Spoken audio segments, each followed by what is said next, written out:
সুপ্রভাত। আমি সুব্রত মিত্র।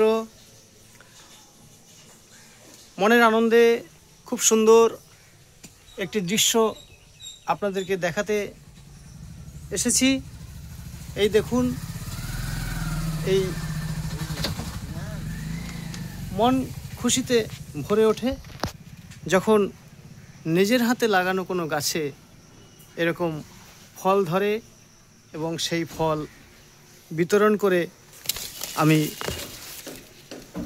দু একজনকে দিতে পারি। দেখুন, আমি একটু বাইরে থেকে দেখাচ্ছি। দেখুন কি সুন্দর ফলে আছে জামরুল। এর কিছুটা অংশ লাল হয় আর বাকিটা সাদা থাকে। তো পুরোটা সাদা নয়, পুরোটা লালও নয়।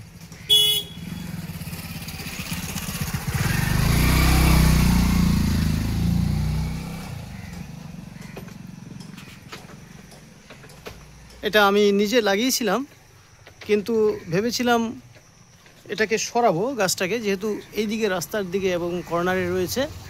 কিন্তু পরবর্তীতে সময়ের অভাবে এটাকে আর সরানো হয়নি। কিন্তু ওর নিজস্ব গতিতে এবং নিজস্ব ক্ষমতার বলে ও সেই টব, এর গোড়ায় টব আছে, সেই টব ভেদ করে শিকড় মাটিতে প্রবেশ করে শক্তপোক্তভাবে নিজের অধিকার আদায় করে নিয়েছে। আমার বাড়িতে জাম গাছও রয়েছে,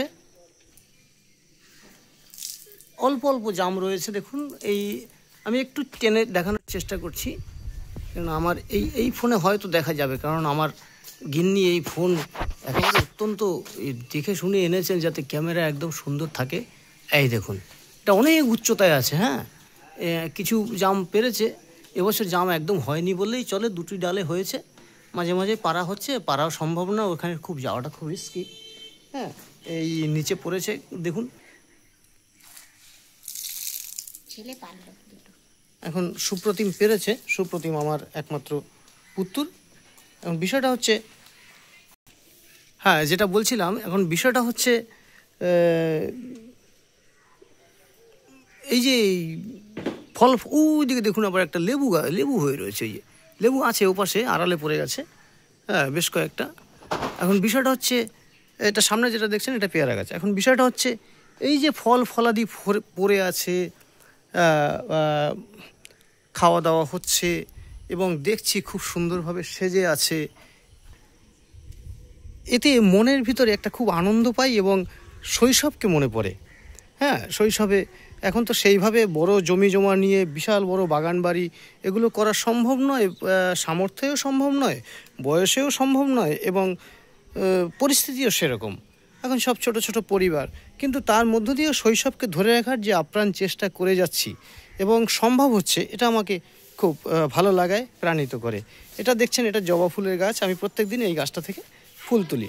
আজকে সকালবেলা তোলার সময় হয়নি, এক্ষুনি ফুল তুলব। আর একটা মজার জিনিস দেখাচ্ছি। হ্যাঁ, এই সুপারি গাছ দেখুন, আমি চারিধার দিয়ে কিছু সুপারি গাছ রোপণ করেছি, আমার নিজের হাতের লাগানো। এই সুপারি গাছে আবার সুপারি এসেছে, খুব ভালো লাগছে আমার। হ্যাঁ, গত বছর একটা দুটো হয়েছিল, এবছর দেখুন এই সুপারি গাছগুলোতে সুপারি ধরেছে। দেখুন, আমি এই দেখুন সেই জামরুল গাছটা যেটা নিচ থেকে দেখাচ্ছিলাম। এখন বিষয়টা হচ্ছে, আমি সত্যি কথা বলতে কোনোদিন এটা ভাবিনি যে আমার নিজের কষ্টে অর্জিত অর্থ দিয়ে কোনোদিন নিজের মাথা গোঁজা ঠাঁই করতে পারবো, নিজের থাকার জায়গা করতে পারবো এবং এত সুন্দরভাবে আমি কিছু গাছগাছালির মধ্যে বসবাস করতে পারবো, সবুজ পরিবেশের মধ্যে। হ্যাঁ, এটা আমার খুব ভালো লাগছে যে এই জামরুল গাছটাকে ওপর থেকে দেখাচ্ছি। এবছর ফল তেমন হয়নি। হ্যাঁ, এই যে এখানে কাছে একটা থোকা আছে, আমি দেখাতে পারবো আপনাদেরকে।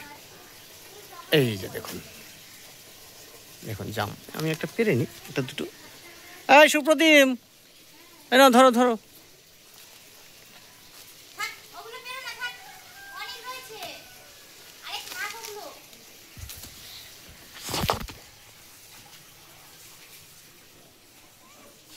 আজ এ পর্যন্তই। হ্যাঁ, আপনারা খুব ভালো থাকুন, আপনারাও চেষ্টা করুন যে যার মতো করে, আমি একটু ক্যামেরাটা ঘোরাচ্ছি, আপনারাও চেষ্টা করুন যে যার মতো করে একটু একটু করে যদি গাছ লাগাতে পারেন, ফুল গাছ লাগাতে পারেন এতে এতে দেখবেন এর একটা ভালো সাইড এফেক্ট আছে, এরা সম্পর্ক তৈরি করে দেয়। সম্পর্ক তৈরি করে দেয় কীরকম, আমার যেরকম এই যে জামরুল গাছটা, এই জামরুল গাছটা ও কত মানুষের সাথে আমাদের সম্পর্ক করে দিচ্ছে বলুন তো। ধরুন যারা লুকিয়ে চুরিয়ে কিছু নিতে ভালোবাসে তাদের মন মানসিকতা আমরা বুঝতে পারছি, যারা এই ফল দিলে খুব খুশি হচ্ছে এবং না দিলে নেয় না তাদের মন মানসিকতা আমরা দেখতে পাচ্ছি, বুঝতে পারছি। এরকমভাবে অনেক জিনিস, এই যে ফুল গাছ, এই ফুল গাছটা আমার পাশের বাড়ি ভাইয়ের স্ত্রী, ওকে বৌমাকে আমার স্ত্রী প্রত্যেক দিন অল্প অল্প ফুল দেয়। এর মধ্যে একটা আমাদের খুব সুন্দর একটা আমাদের সম্পর্ক, অটুট সম্পর্ক থাকা সম্ভব হয়। এরকম সমস্ত ফল ফলাদি আমরা সকলে একে অপরের সাথে ভাগ করে যখন নিই, ব্যবহার করি, খাই, তখন একটা মনের ভিতরে একটা আনন্দঘন সম্পর্কের উৎপন্ন হয়। আজ এ পর্যন্তই রাখছি। আপনারা খুব খুব ভালো থাকবেন, এভাবেই বেঁচে থাকার চেষ্টা করুন, দেখবেন জীবন খুব খুব সুন্দর বলে মনে হবে। ধন্যবাদ। আমি এতক্ষণ আপনাদের সাথে ছিলাম কবি সুব্রত মিত্র, গড়িয়া নতুন দিয়ারা, রবীন্দ্রনগর থেকে। ধন্যবাদ।